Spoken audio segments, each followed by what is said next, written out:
Welcome back to the 500 workshop. Today we're going to be fitting a new number plate light on the rear of our 500L.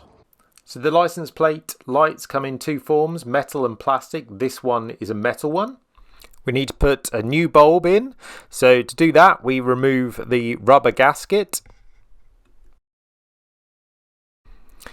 Then we take our Phillips head screwdriver, remove the retaining screw at the back here. And then the two screws at the front which hold in place the light cover.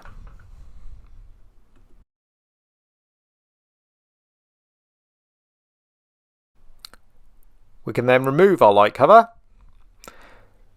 and we can pull out the metal insert which will hold the bulb. This is where we put our bulb, and here is the connector for the car. And the first thing we can do is push the back plate forwards so we get a nice connection with the bulb. We can then put the bulb in and twist it round, secure it in place. And before we put it all back together, we're going to test the light works. And it does.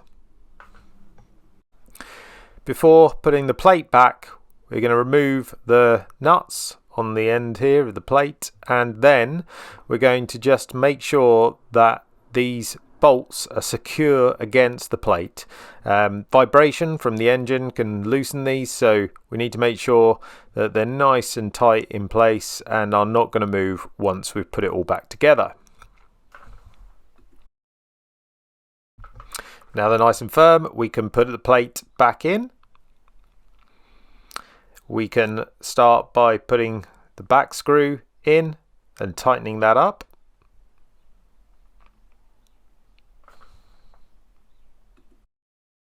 And then we can put our clear light bulb cover back on with the two screws either side.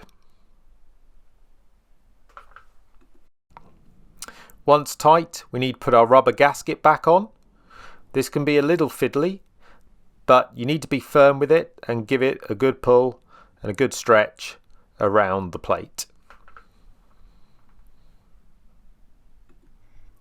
Now we're ready to put it back on the car. So go to the rear of the car. The first thing you can do is connect the electrical wire into the plate. Then position the plate on the back. Identify where the bolts have come through and then get your nut and start tightening it up. At this point I recommend checking the alignment as you go rather than tightening up really tight initially. And then once you're happy, finally tighten it up. Once complete, you'll need to fit the heat shield. Pushes into two tabs at the bottom and then arch it, and it should fit into a tab at the top, and there you have it. The license plate light is fitted.